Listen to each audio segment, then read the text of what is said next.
bluffgawd. BLUFF_GAWD. Look him up. One of Kanye's close friends. I want to start with this video. Duplee, you're not crazy. Everyone is falling off. Let's see what he's talking about here, man.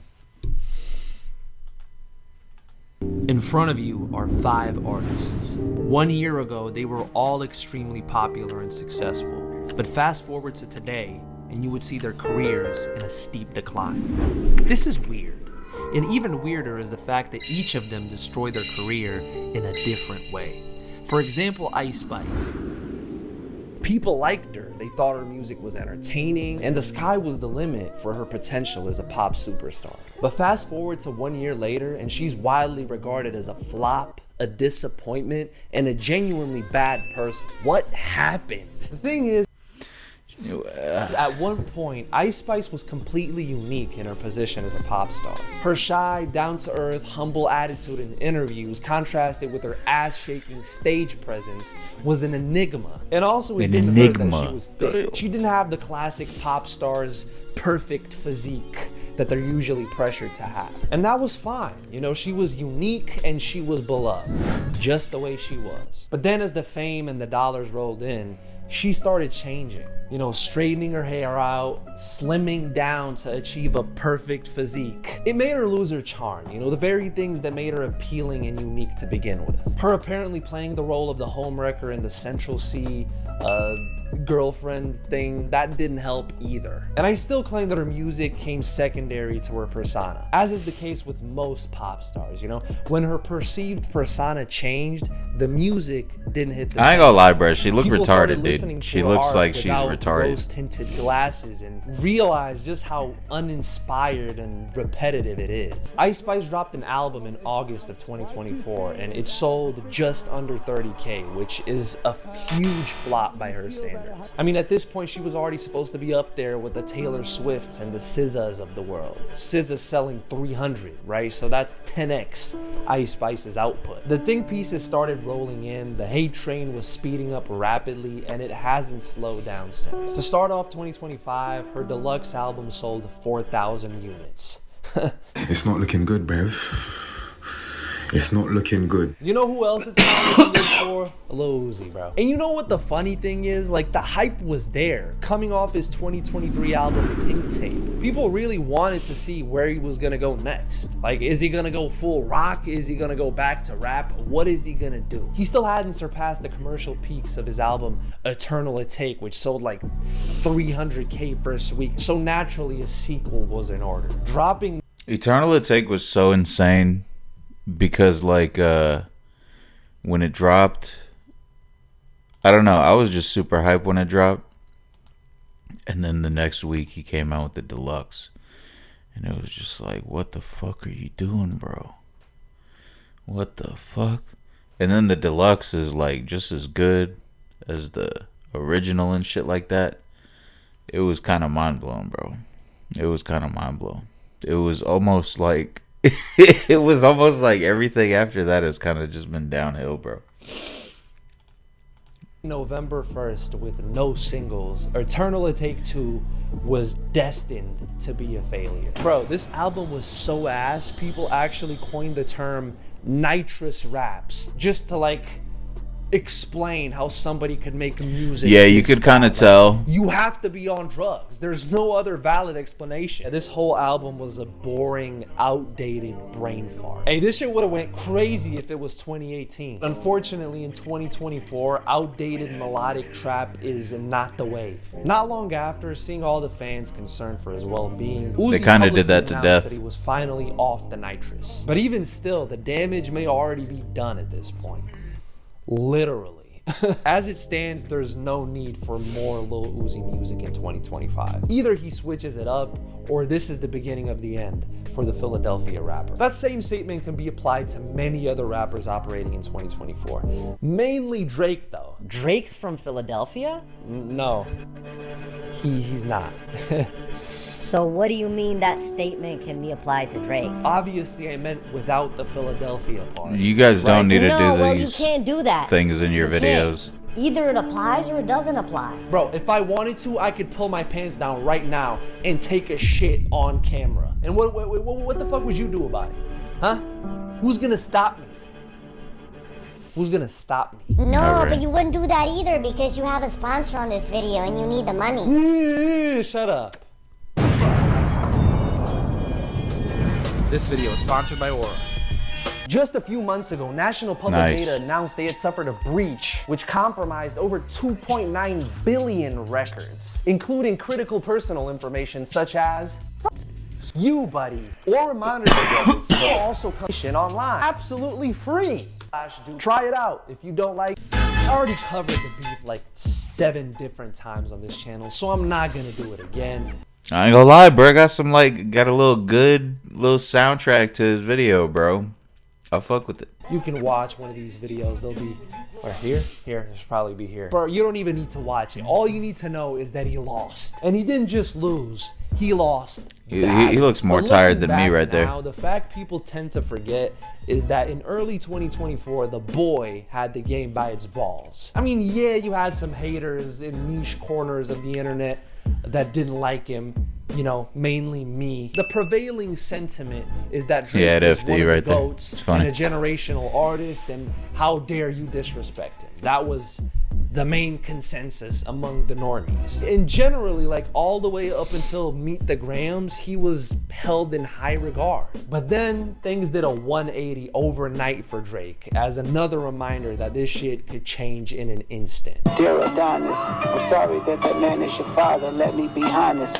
Drake followed this public embarrassment. Yeah, when that up dude by starts employing beating a up his flurry buddy. of PR tactics and gimmicks and pivots in order to restore his public image. There was even like a small window of time where Drake tried to do the pivot by embracing himself as the butt of the joke. This is when he rapped on that BBL Drizzy beat and did a feature on that horrible Toronto rapper song, which is one of the worst songs of 2024, by the way. Man, I slapped it, I'm so cheesed.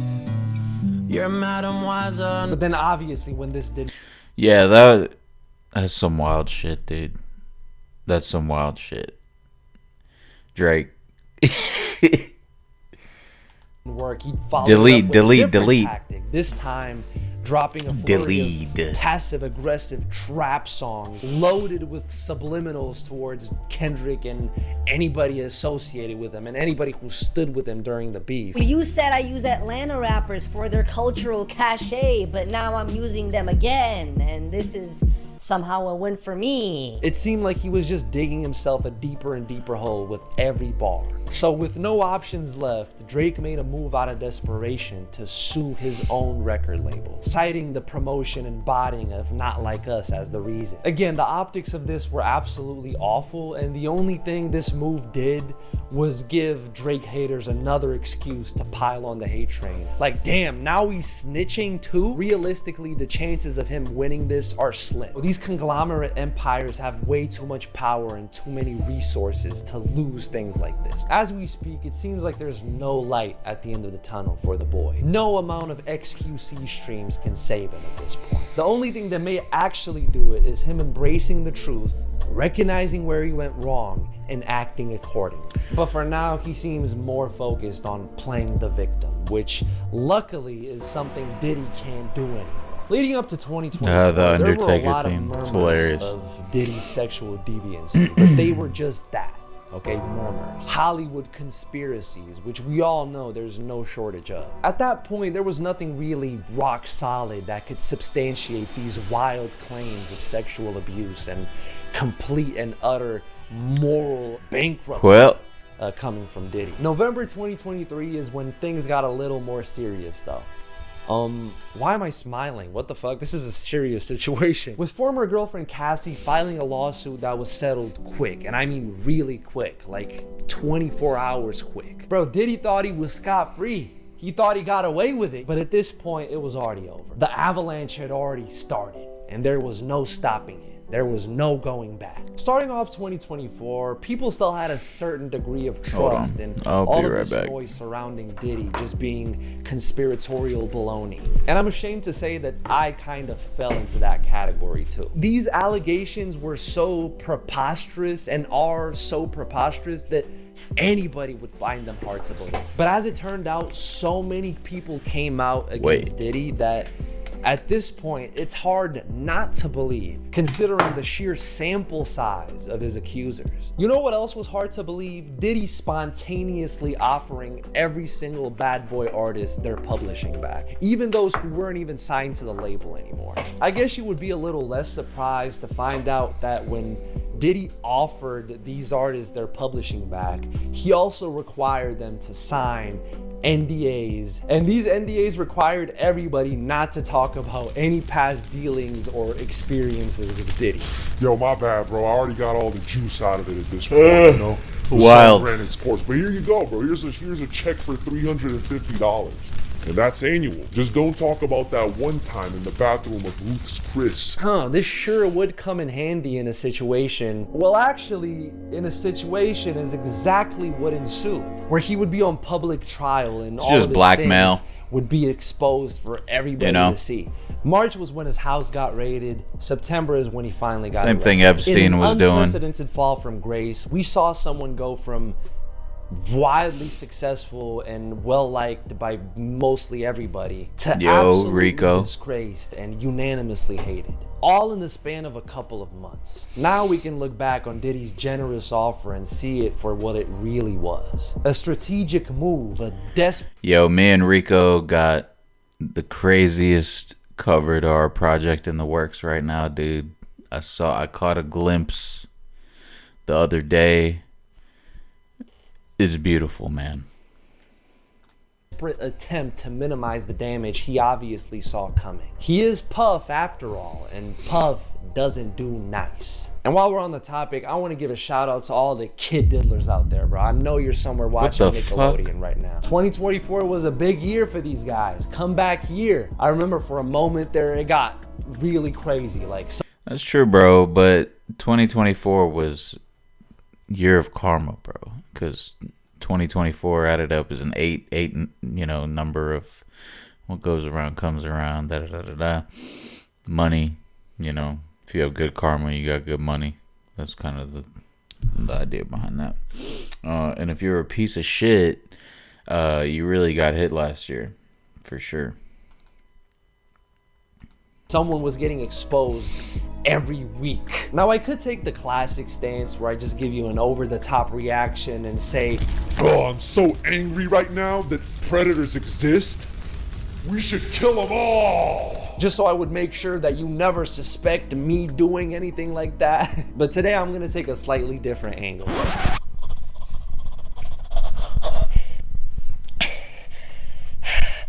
Bro, what? He's defending pedos. He likes pedos. He's a pedo. Bro, no, you can't be serious right now. Yes, I can. You're not being serious. And what's wrong with you? You look unkempt. Said I've been locked in. You wouldn't understand though. Oh, locked in where? In a cave? Thank you. Back to me. Thank you. Back to me now. Fuck. Me personally, I Damn, find that all cover's this sick pedo too. shit weird. And I don't just mean the pedos themselves. Busy Works Beats actually has the EDP 445 plaque. I also mean Just so everyone you know. that's obsessed with pedos. Somehow over the span of 2024, this has become an excuse to subject people. Yeah, I'm pretty sure a lot of this shit right here with the Vitali and the Vitali-ers, I think their whole shit is staged, bro, because the fact they be doing this shit to the to the guys, like, I don't feel bad for them. The shit is funny, but the fact that it's all of this is like, it's unbelievable, bro. It's fucking unbelievable. To fucking torture and abuse with no moral repercussions. Then film it justice. and feed the demand of those just as sick as the predators. Like, you wouldn't believe it. Wait a second, that dude looked like Gino from Fucking torture and abuse with no moral. I don't know, I think my girl would know the show. 90 Day Fiance or some shit. Repercussions. Then film it and feed the demand of those just as sick as the predators. Like, you wouldn't believe it. There's entire shows now dedicated to doing just this. Vitali pisses and shits in Predator's mouth and then he cuts his dick off and feeds it to him with a side of knuckle sandwich. Can we all relax a little bit? Just a little bit though, just a little bit. It's almost as if these people feel a need to show everybody just how much they hate pedos because you know what? I'm not gonna say it, bro. I'm not gonna say it.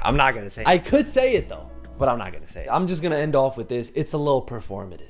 Let's just. I feel you. That. Yeah, I can go for that. More performative than the hate Vultures 1 received, and I'm dying on this hill. So usually the way it goes is Kanye makes some insensitive remarks, makes everybody angry. They declare they're finally done with him and his ignorance, but then he drops the music, and it's so good that it kind of makes up for all the bullshit, and then people forgive and forget. That's kind of the cycle we've seen repeat over and over again. But this year, something different happened. Based interview right there. Based interview. The reaction showed that people were not gonna let Kanye slide that easily this time. He had officially crossed the line that shouldn't have been crossed, and it was now affecting the way in which the people were interacting with his art. Even though I feel like the fans themselves initially enjoyed the music, like their reactions were mainly positive, but the way in which the media reacted to it was completely different, with their overbearing need to radiate an aura of ethical responsibility for everybody to see. The album wasn't that good though, bruh. Like, I'll admit, the album was not that good. Maybe like, I don't know, bro. There was like maybe 4 good songs on there, but I think if you cut Ty Dolla $ign off every song, it would have been a lot better with no Ty Dolla $ign. Cause that's just the worst mashup of artists of all time. Kanye West and Ty Dolla $ign. I don't want to hear that shit. Every Ty verse, we can skip it, bro. I don't give a fuck. But yeah, I don't think the album was that great, dude. Like, I think that leaving Everybody off the album, the song Everybody, leaving that shit off the album and not making that the single, bro, like that shit, that, I don't know, dude. I feel like that ruined the whole thing for me, to be honest. Because that would have been so, like, insane and iconic to be the single, bro. I just don't think he can do it, bro. Panned into the shadow realm. Despite it being a stellar project, bro. I'm dying on this hill. Vultures 1 is a good rap album. It's still a good album. It's a great album. It is. I wouldn't come up here. Yeah, dude, see these young guys who were only alive for like 3 Kanye albums. I don't blame y'all for saying it's a great album. And it is a great album, like in the grand scheme of things. But the shit came and went, you know, super quick, bro. And tell you some shit just because I like Kanye. Vultures 1 is a finished Kanye album. And by virtue of that, it's better than 95% of rap music. Half a year later, the second installment of the Vultures series dropped. And this time, it was actually really bad. I mean, horrible mixes, vocals that were only halfway done, unfinished songs. Like, there was actual reference tracks on here where Kanye was just mumbling out the lyrics just to fill in space that he just said. Again, guys who have only been around, who have only been alive for 3 Kanye album releases. That's been a running theme, the whole mumbling, you know what I mean? Ever since, you know, My Beautiful Dark Twisted Fantasy. Yo, look at this dude's face. Said, fuck it, let's put it on there, who cares? It was embarrassingly bad, both for Kanye and for people like me who had defended the first installment so vehemently. But we're not gonna gaslight everybody into thinking Vultures 1 and Vultures 2 are in the same category of absolute and utter ass. That couldn't be farther from the truth. Now we're at a point of unprecedented doubt towards Kanye's artistry, where the main consensus within his fan base is that their GOAT may be washed. Kanye only has one option to fix his image, and it's the same as it's always been. Good art. Let's see if he can still make it. I believe he can. But you know who I don't believe in, though?